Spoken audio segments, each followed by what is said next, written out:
Terima kasih masih bersama kami dalam NTV Prime Dialog. Kita lanjutkan diskusi kita. Saya kembali ke Pak Rizky Anugrah. Pak Rizky, tadi sempat Pak Timbul juga sudah mulai colek-colek soal fraud ya, rumah sakit. Nah, persoalannya yang nakal itu, gini Pak Timbul, ada juga rumah sakit yang nakal. Ya. Ada juga yang nakal rumah Ya, sakit kan? ya. Tapi yang saya mau tanyakan ke Pak Rizky ini sebenarnya, kalau misalnya rumah sakit sudah diputus kerjasamanya, untuk memberikan pelayanan BPJS Kesehatan kepada masyarakat. Artinya ada masyarakat yang tidak bisa mendapatkan haknya untuk mendapatkan pelayanan kesehatan. Bagaimana menyampaikan masalah ini Pak Rizky kepada masyarakat?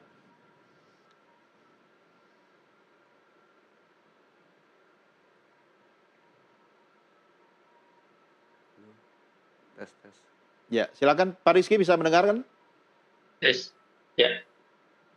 Baik, Mas Doni. Jadi memang tadi ya, untuk kita kerjasama dengan fasilitas kesehatan itu kan based on kontrak ya. Jadi memang di dalam kontrak itu pun dijelaskan dan disampaikan gitu rule-nya seperti apa gitu apabila memang ada indikasi-indikasi fraud atau tindakan-tindakan fraud gitu, sehingga memang ketika ada putusan juga ketika ada sanksi itu tidak, kami dari pihak BPJS tentunya ini kan berdasarkan kontrak itu kesepakatan kedua belah pihak ya, dan juga dari prinsip kehati-hatian ketika itu memang akan ada pemutusan, kita meminta pertimbangan. Juga ada tim biasanya kalau di kabupaten kota dan juga ada tim pencegahan kecurangan juga nih Mas Doni ya. Jadi tidak hanya semata-mata sepihak.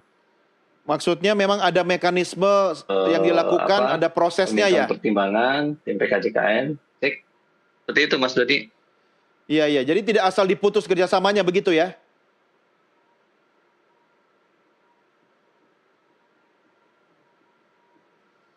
Nah, Pak Timbul mungkin boleh kasih komentar dulu. Karena kayaknya yang harus dapat BPJS internet saya nih. Ya, jadi memang tentunya ada memang fraud ya. Kalau phantom billing tuh nggak ada pasien diklaim ya, itu korupsi memang. Tapi memang ada juga yang paling banyak itu kan terkait dengan dugaan fraud, karena misalnya gini, datang pasien ke rumah sakit IGD ya, ke gawat darurat. Si dokter merasa ini orang udah harus ditolong dengan gawat darurat ya. Tapi ketika diperiksa lagi oleh BPJS, ini bukan gawat darurat. Nah, itu yang memang menjadi daerah abu-abu yang akhirnya si rumah sakit dinyatakan fraud gitu. Padahal di dalam rangka menolong. Nah, ini yang menurut saya banyak. Kenapa masih ada daerah abu-abu kalau ini menyangkut nyawa orang? Iya, misalnya nih, orang yang 37, 38 derajat aja udah mungkin gini ya. Menggigil. Tapi kalau dibilang gawat darurat berapa? 39. Apa nunggu dulu? Sementara nih orang ini, nah si dokter di rumah sakit swasta ini di IGD merasa, harus saya tolong. Ya, misalnya juga demam berdarah. Demam berdarah kan uniknya kan dia akan turun tuh trombositnya. Betul. Misalnya masih 120, belum dianggap gawat darurat. Padahal kalau 100.000 udah dianggap gawat darurat. Dia sendiri udah mungkin nggak tahan gitu ya. Nah, ditolonglah oleh si dokter. Tapi ketika dicek datanya, kata BPJS, belum memenuhi kriteria gawat darurat. Itu yang tidak diganti. Itu tidak diganti. Nah, ini apa ini? Ini fraud atau temuan atau apa? Iya, justru itu. Artinya memang kan harusnya dilihat kondisi medis si pasien pada saat itu. Makanya saya usul, udahlah daripada ribut begini, orang BPJS bisa nggak hadir di IGD gitu. Supaya dia bisa melihat kondisi pasien. Karena kan kalau dilihat hanya angka-angka, itu kan nggak bisa diukur dengan manusianya. Saya membayangkan kalau perwakilan BPJS harus ada di rumah sakit berapa ya, artinya kalau memang ya, kan persoalan sekarang kan ada klaim-klaim rumah sakit yang sampai sekarang nggak dibayar. Lah kenapa tidak menentukan saja kriteria bersama yang disepakati? Iya kan ini kondisi pasien. Orang beda-beda. Beda-beda. Dengan 38 derajat aja mungkin dia udah susah gitu ya, dan sebagainya. Nah, ini kembali ya persoalannya kan gini, harus memang terkait dengan fraud yang seperti ini ya, kalau phantom billing kita nggak bisa ngasih maaf ya, karena dia korupsi banget ya. Itu korup itu. Nah, korup itu ya. Nah, kalau untuk hal-hal seperti ini yang memang bisa dibicarakan, dan kalaupun memang terbukti tidak tepat untuk gawat darurat, tinggal disuruh ganti aja.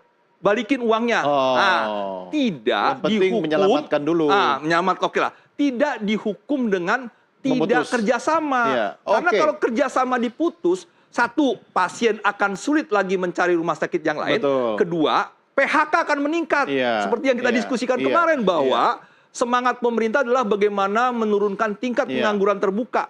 Iya. Di satu sisi kebijakan BPJS meningkatkan PHK-wan di rumah Iya, sakit. dan menambah lagi berkurangnya fasilitas kesehatan yang bisa dimanfaatkan oleh penerima manfaat. Sisi supply-nya kurang. Oke, gitu. Pak Nasihin, ini PR lagi, PR besar ini soal fraud dengan berbagai macam tipenya. Menurut pendapat Anda, Pak Nasihin, bagaimana cara mengatasi fraud ini?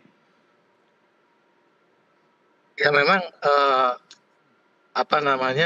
sudah ada sebetulnya aturan-aturannya dan biasanya ada rekonsiliasi dulu sebelum ada itu. Oh, Sebelum menentukan dia diputus hubungan ya, Iya. itu ada peringatan dulu. Jadi tidak serta-merta itu. Jadi ada proses bertahap. Nah inilah yang saya tidak hafal teknisnya ya karena teman-teman di lapangan yang dan saya sudah tidak di sana lagi juga. Jadi ada proses bertahap yang kemudian ada proses rekonsiliasi dan seterusnya yang kemudian dia putuskan. Nah putusannya itu pun tidak langsung serta-merta diputus. Nah ini putus hubungan ya ada macam-macam lah tahapannya. Nah memang soal fraud ini adalah komitmen bersama lah semua pihak bagaimana ini tidak terjadi ya. Tadi kan ada jelas yang phantom billing itu yang pasti korupsi, ada juga Betul. orang yang tadi kesalahpahaman. Nah kesalahpahaman ini kan bisa diselesaikan. Nah ini yang mungkin Pak Rizky yang bisa menjawab secara pasti tentang bagaimana proses tersebut ya. Nah jadi fraud itu tidak banyak juga jumlahnya itu, tidak banyak dalam arti secara agregat ya. Nah, rupiah tetap rupiah itu harus Betul. dikejar ya sebagai sebuah kesalahan dan tindakan tegas tetap harus dilakukan dan biasanya untuk pasien, untuk peserta fasilitas kesehatan yang lain yang terdekat yang peserta. Jadi peserta tetap tidak kehilangan haknya, mungkin hanya harus pindah saja. Nah ini jadi ya angkanya pun tidak besar gitu. Saya kira itu aja. Ya, baik. Kalau dari perspektif saya, kacamata saya sebagai penerima manfaat nih misalnya kan, alangkah baiknya kalau memang ada masalah ya, Bapak-bapak ya, bukan langsung diputus, Iya. tapi fokus pada penyelesaian masalahnya. Nah, iya. ini PR-nya Pak Rizky, kalau kita menemukan sebuah fraud di rumah sakit sebagai mitra layanan kesehatan untuk masyarakat tersebut, memang Anda katakan tadi Pak Rizky, memang ada mekanisme yang dilakukan ya, sehingga tidak serta-merta langsung diputus. Tapi bukankah ketika pemutusan kerjasama itu malah mengurangi fasilitas kesehatan yang bisa dimanfaatkan oleh masyarakat, Pak Rizky? Ya, jadi Mas Doni, jadi kalau untuk pemutusan itu kan bukan hanya fraud ya, jadi ada beberapa hal juga. Jadi bukan hanya terfokus pada fraud kalau pemutusan. Ya. Sehingga memang tadi ya, tentunya ini kan kesepakatan antara BPJS Kesehatan juga dengan pihak rumah sakit dan ada alternatif lain juga kalau misalnya memang kalau misalnya memang dari vaskes tersebut memang tidak ingin dikerjasamakan, contohnya ini kan ada alternatif ke fasilitas kesehatan lain seperti itu. Oke, ya baik. Bapak-bapak, tentu kalau kita bicara tentang soal kesehatan, itu sesuatu yang wajib ya. Nah, Ya. Pak Timbul, Ya. dengan kondisi kemampuan negara atau pemerintah yang memiliki banyak program prioritas, ini sebenarnya tidak boleh dikesampingkan. Betul. Tetapi kan bisa dilakukan secara bertahap. Ada skema yang menarik yang mungkin bisa Anda usulkan ketika pemerintah dengan para pemangku kepentingan melibatkan sektor swasta ya, menemukan satu formula yang mungkin sama-sama menguntungkan bagi masyarakat penerima manfaat. Kira-kira apa? Ya, jadi memang tadi hak kesehatan tuh hak konstitusional ya. Betul. Dan sekarang sudah ada Undang-Undang 17 tahun 2023 tentang kesehatan. Pemerintah menjanjikan ada 6 pilar transformasi layanan kesehatan.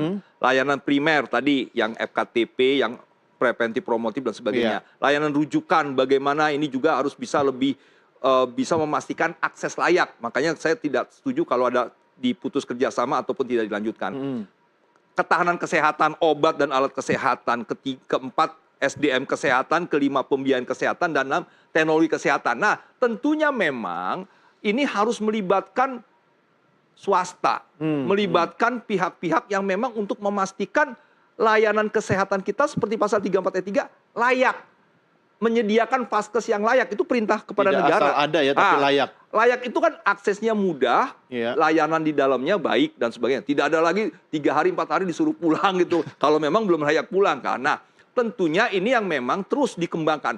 Di pasal 24 juga kan BPJS harus terus meningkatkan pelayanan untuk menciptakan efektivitas dan efisiensi. Nah, memang tentunya terus ditingkatkan berbagai fitur-fitur gitu ya, yang memang bisa untuk menjamin si pasien itu nggak kelamaan di rumah sakit. Betul, nah, betul. ini terus menurut saya baik nih dilakukan. oke. Nah, tinggal memang sekarang partnership atau kerjasama yang dibangun ini juga harus melibatkan memastikan vaskes itu juga dihargai, dihormati, tidak diancam-ancam, bukan diancam, ditakuti dengan putus kerjasama. Nah, ini yang kembali kembali klaim-klaim ini Pak Rizky dianggap sebagai masukan aja ya. Ya. Dan karena ini kan bagian dari kita harus meningkatkan IPM, Indeks Pembangunan Manusia itu kan salah satunya kesehatan. Betul. Kalau kesehatan kita tidak mampu lagi untuk bisa memberikan pelayanan kesehatan yang layak, ya IPM kita akan turun. Baik. Ini kembali nih seperti itu. Baik, Pak Timbul. Bapak-bapak, saya harus mengakhiri diskusi kita malam ini. Tapi saya memberikan kesempatan bagi Anda 30 detik masing-masing untuk memberikan kata kunci. Kalau dari Pak Rizky sendiri, ini sambil kita menunggu Pak Menteri Kesehatan lagi cek ombak katanya gitu kan. Anda tentu harus meyakinkan masyarakat agar mereka tenang. Karena Pak Timbul, saya yakin salah satu orang yang paling sabar di Indonesia sekarang adalah Kepala Humas BPJS Kesehatan. Karena harus klarifikasi. Silakan Pak Rizky, apa yang bisa Anda sampaikan?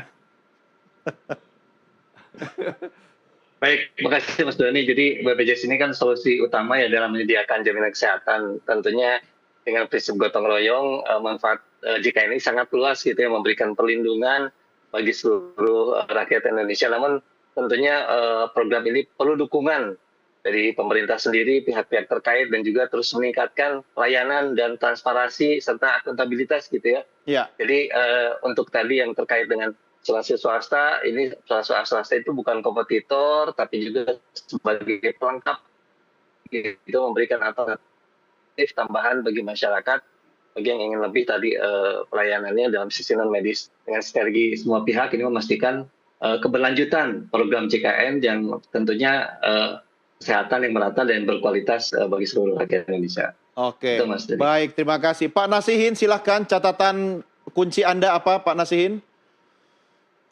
Ya, saya ingin mereview ulang tentang BPJS ya. BPJS ini dilahirkan di masa undang-undangnya, di masa Ibu Megawati, di masa pemerintahan Ibu Megawati.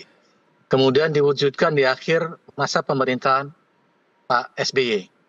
Kemudian Pak Jokowi di awal pemerintahannya langsung gaspol, yang tadinya peserta itu akan dinaikkan secara bertahap, Pak Jokowi tidak, gaspol semuanya penduduk Indonesia harus menjadi peserta.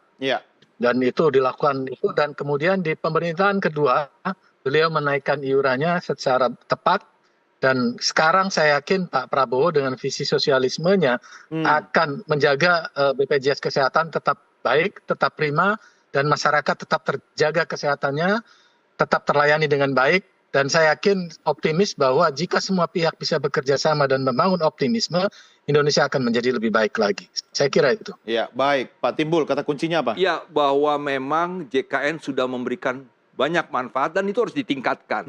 Dan saya berharap seluruh petinggi negara memberikan optimisme, memberikan statement-statement yang produktif ya, untuk bisa mengajak masyarakat kita lebih untuk mencegah, preventif dan sebagainya, dibandingkan harus memberikan statement yang menurunkan kualitas JKN. Ini mau ngomongin Menteri Kesehatan? Iya. Saya mau mengatakan pernyataan Pak Menkes itu kontraproduktif. Yang hari ini banyak menjadi polemik, sementara Menkes tidak hadir untuk memberikan klarifikasi. Sampai sekarang kan kita nggak tahu nih, apa di belakang itu. Apakah tes ombak untuk menerapkan urun biaya? Apakah memang mau menaikkan iuran? Kita nggak tahu. Nah, oleh sebab itu, kita berharap JK ini terus kita sama-sama bangun untuk lebih baik ke depannya. Terima kasih. Tenang aja, kita ada Kepala Humas BPJS Kesehatan yang siap menjawab apapun pertanyaan dan serangannya. Iya. Terima kasih Bapak-bapak, Pak Iya. Rizky, terima kasih, Terima Pak kasih, Mas Rizky. Nasihin, terima Mas kasih, Nasihin, terima Pak kasih, Timur Mas. juga terima Ya, kasih terima kasih, ya. Mas. Terima kasih. Dan Terima kasih. pemirsa, kami akhiri sampai di sini Pak diskusi kita Timur, dalam Pak Nasihin. RTV Prime Dialog. Jangan kemana-mana, kami masih akan kembali dengan beragam berita lainnya. Tetap bersama kami.